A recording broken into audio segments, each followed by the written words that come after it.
Selon une enquête parlementaire, 50% des jeunes s'inquiètent pour leur santé mentale, tandis que 23% des étudiants ont eu des pensées suicidaires ces dernières semaines, ces derniers mois. Ces étudiants, ici à Paris comme dans d'autres métropoles, ont répondu à l'appel de syndicats étudiants de gauche.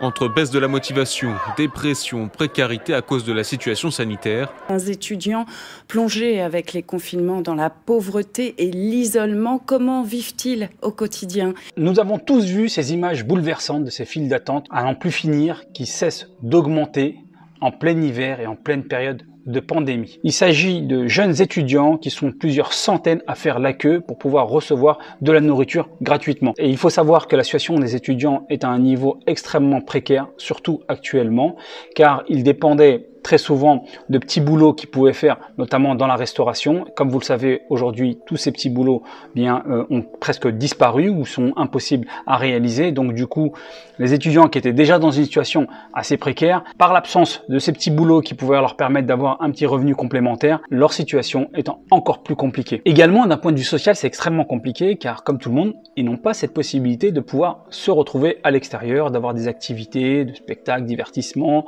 et autres. Mais au-delà de ça, ils n'ont également pas la possibilité d'avoir cours, ce qui leur permet, d'un point de vue social, de pouvoir échanger et de se rencontrer. Ils sont donc vraiment dans une situation d'isolement la plus totale. Et bien sûr, tout cela a un impact au niveau mental, puisque la dépression augmente parmi cette population estudiantine. Il y a des tentatives de suicide, voire même des suicides qui se multiplient, et les récentes études le démontrent justement. Un sondage révèle qu'il y a pratiquement 50% de plus de symptômes dépressifs sévères, de stress à un haut niveau et d'anxiété. Madame Lefebvre, chargée de mission sur le suicide et la santé mentale à l'ARS, confie que lors du dernier confinement, 27% des consultations portaient sur la santé mentale contre 15% en temps normal. Donc clairement, nous assistons à une triste époque, même si bien sûr la population estudiantine a toujours été dans une situation légèrement précaire, mais ce qui se passe actuellement, ça a aggravé clairement leur situation. Personnellement, cette période étudiante, j'en garde de très bons souvenirs. C'était l'époque où on passait justement notre permis de conduire, les premières virées entre potes, les souvenirs de vacances en solo, bref, tout un tas de souvenirs hyper agréable où il y avait se mélanger également cette insouciance. Certes, on était dans une situation où économiquement ça restait fragile, mais on vivait encore chez nos parents, donc on avait des charges un petit peu limitées. On avait cette possibilité d'enchaîner quelques petits boulots en parallèle de nos cours pour pouvoir avoir une entrée d'argent et pouvoir le dépenser le week-end et pouvoir se faire plaisir. Alors que pour nous, on voyait l'avenir avec encore des rêves, des étoiles, on s'imaginait plein de choses, on rêvait parfois de situations professionnelles. Là, clairement, ça vire au cauchemar. C'est-à-dire que tous ces rêves, tous ces beaux souvenirs, pour cette jeune population étudiante, disparaît au moment où on parle actuellement. Donc clairement, ces images ne m'ont pas du tout laissé insensible. Je me suis dit, il faut impérativement faire quelque chose. Alors, on va pas déplacer des montagnes, on va essayer d'apporter une petite pierre à l'édifice, mais dans ce que l'on sait faire, essayer de partager, essayer de donner pour pouvoir peut-être en partie, certains d'entre eux, de ces étudiants, que ça puisse les aider et que ça puisse un petit peu les soutenir dans cette situation qui est très délicate et très difficile. Alors, il ne s'agit pas d'une aide humanitaire, puisqu'il y a déjà des associations qui distribuent de la nourriture, mais plutôt d'essayer d'aider dans ma spécialité, dans ce que je sais faire, c'est-à-dire d'essayer de trouver des sources de revenus. Et concrètement, ce que je propose aux étudiants, c'est de les soulager d'un point de vue au moins économique, c'est-à-dire ma spécialité, faire en sorte, pour les soutenir, qu'ils aient une entrée d'argent. Ok, et je te détaille toute mon offre à la fin de cette vidéo. Je te décris exactement en quoi consiste cette offre. Et si tu n'es pas étudiant, tu peux également être intéressé par cette offre que je vais te détailler par la suite. Alors tout d'abord, je voudrais te partager un petit peu mon histoire personnelle, mon expérience, pour que tu comprennes bien le contexte, qu'est-ce qui m'a amené justement à être sensibilisé particulièrement à leur situation et pourquoi je propose exactement cette solution. Alors comme tu sais peut-être, puisque j'en ai parlé sur cette chaîne, je suis issu d'une famille nombreuse, donc de 5 enfants, élevés par une mère seule, qui était femme de ménage, donc on était dans une situation très compliquée. Quand j'étais encore au collège, on allait tout simplement au restaurant du cœur pour pouvoir bénéficier de ce qu'ils appellent des produits de nécessité. Donc je me rappelais, c'était tôt le matin, 5-6 heures du matin, on se retrouvait donc au niveau de, lorsque j'accompagnais de temps en temps ma mère, donc pour aller récupérer ce sac de nourriture de nécessité. Donc c'était souvent par exemple un kilo de riz, une brique de lait, des boîtes de thon, des choses comme ça, de ce que je me souviens. Et tu l'as compris, ces images de jeunes qui font la file d'attente pour aller récupérer de la nourriture, ça m'a juste tout simplement rappelé cette période, ma vie où j'étais donc au niveau du collège, où on allait tout simplement au Resto du Cœur pour pouvoir récupérer quelques kilos de nourriture. Par la suite, lorsque j'ai atteint le niveau du lycée et ensuite même à la faculté, qu'on a fait pour pouvoir sortir un peu de cette situation précaire économiquement avec ma famille, on a travaillé au marché. On avait les marchés qui étaient à côté, les marchés publics qui étaient juste à côté de chez nous, pour pouvoir travailler en tant que vendeur, principalement des produits de prêt-à-porter. Et ensuite, de fil en aiguille, on a créé notre société, on s'est dit pourquoi pas nous également avoir notre place, comme on disait, notre table, pour pouvoir vendre nos propres produits, faire des marges plus intéressantes, gagner plus d'argent et être soulagé économiquement. Et c'est ce que l'on a fait par la suite, puisqu'on a créé notre première société. À l'époque, j'avais 17 ans, une société familiale spécialisée dans le prêt-à-porter.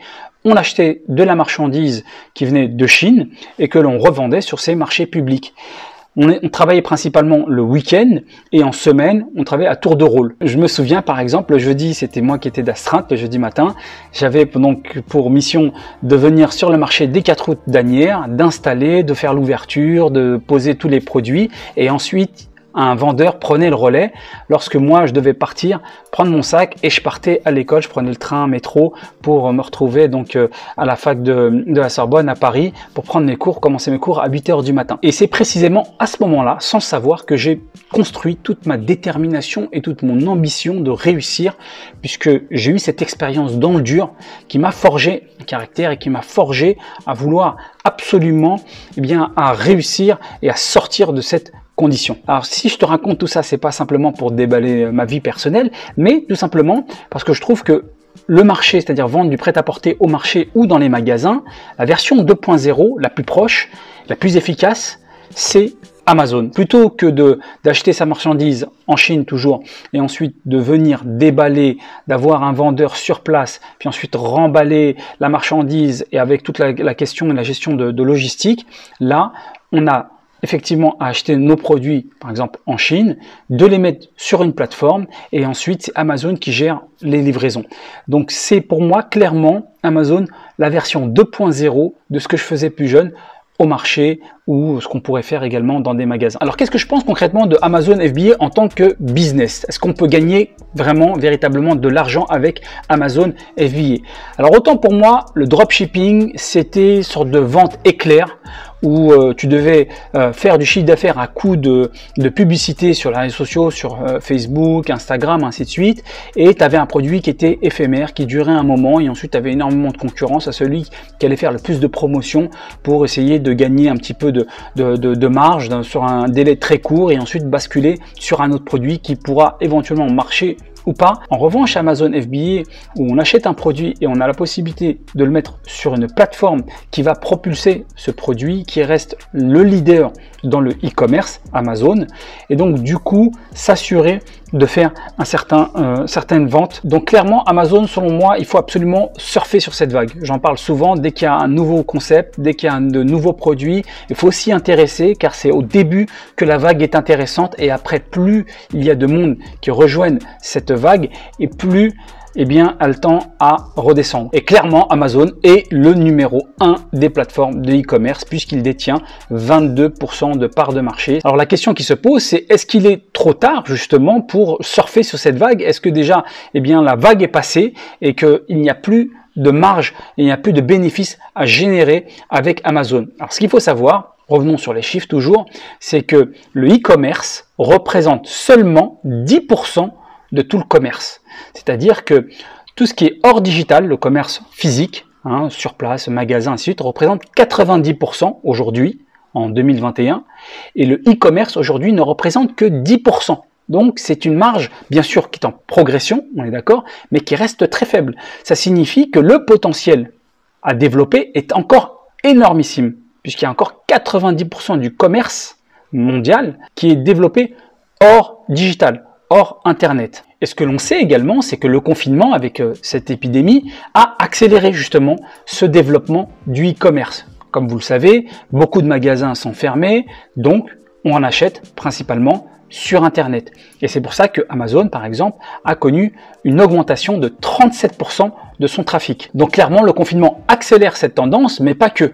Il faut voir également le développement de la monnaie numérique. Déjà, on voit qu'on est amené davantage à utiliser les cartes bancaires par rapport à la monnaie, c'est-à-dire que la tendance d'utilisation de la carte bancaire est en constante augmentation. On parle également de monnaie numérique. Donc, on est toujours dans cette même tendance de digitalisation des achats, digitalisation de la monnaie. Et dans ce sens, on peut également ajouter le télétravail, le travail nomade, le fait de travailler à distance. Tout cela fait que on sera de plus en plus amené à passer plus de temps finalement sur Internet que physiquement dans un magasin. Du coup, grâce à mon expérience d'entrepreneuriat et après, bien entendu, avoir étudié le sujet en profondeur d'Amazon FBA, c'est-à-dire encore une fois, vendre ses produits grâce à la plateforme Amazon, qui est le numéro 1 des plateformes du e-commerce. Je suis en train de lancer mon premier produit et certainement, ça ne sera pas le seul, d'autres produits seront amenés à suivre et je te partagerai toute cette expérience sur cette chaîne. Je pense que tu as compris là où je veux en venir, c'est que toute cette expérience-là, je vais en faire une formation et cette formation, je vais la mettre à disposition gratuitement sous certaines conditions aux étudiants. Donc dans cette formation, je t'explique dans le détail comment tu peux créer ton compte, comment rechercher un produit qui va être rentable et qui va te permettre de générer des revenus, comment te fournir en Chine, toute la partie communication et bien sûr bien gérer l'aspect financier et tout l'aspect opérationnel, c'est-à-dire la livraison en utilisant bien entendu la plateforme d'Amazon. Mais c'est pas tout, dans cette formation, je te partagerai tout, je serai transparent, je te montrerai exactement ce que j'ai payé, mes investissements, mes coûts, mes revenus, mon chiffre d'affaires et ce que je dégage pour que tu puisses voir concrètement, produit par produit, ce que ça me ramène. Et que bien entendu, l'objectif c'est que ensuite, toi, à ton tour, tu puisses reproduire la même chose. Chaque module sortira de manière progressive, courant février, elle sera totalement disponible. Comme je te l'ai dit, cette formation est totalement offerte pour les étudiants sans exception. Alors, il y a quand même quelques conditions. Il faut être étudiant. Ensuite, il faut avoir entre 18 et 25 ans. Et cette offre est limitée à 7 semaines. Alors, pour pouvoir en profiter, c'est très simple. Tu trouveras un lien en description. Tu cliques dessus, tu mets ton adresse email et tu recevras en retour les instructions. Certains documents te seront demandés pour pouvoir s'assurer que tu es bien éligible, comme par exemple ta carte d'étudiant. Alors je te rappelle que je ne suis pas Mark Zuckerberg, tous les emails que l'on reçoit pour cette formation ou pour une autre ne sont revendus à aucune société. Et si tu n'es pas étudiant ou tu ne corresponds pas à ces critères, on a pensé également à toi. Tu as un autre lien, tu cliques dessus et tu bénéficieras plus de 50% de réduction sur cette formation pour pouvoir vendre des produits sur Amazon. Pour éviter de trop m'étaler dans cette vidéo et éviter qu'elle soit trop longue, je n'ai pas rentré volontairement dans tous les détails de Amazon FBA. Si tu as néanmoins des questions, des doutes ou des problématiques, je t'invite à les écrire en commentaire. Je les lirai et lors d'une prochaine vidéo, je répondrai à toutes tes questions, doutes ou éventuellement problématiques que tu as avec Amazon FBA. Et j'en ferai une vidéo. Donc voici ma contribution modestement pour pouvoir aider ces jeunes en détresse. Ces jeunes dans cette situation très précaire dans laquelle également je me suis retrouvé plus jeune. Donc il te reste plus que deux choses à faire. T'inscrire sur un des deux liens selon ton critère, selon ton profil et ensuite partager massivement cette vidéo. Quant à moi, je te dis à bientôt pour une nouvelle vidéo sur la chaîne. Si tu n'es pas encore abonné, c'est le moment de le faire. Bis and kiff. Ciao, ciao.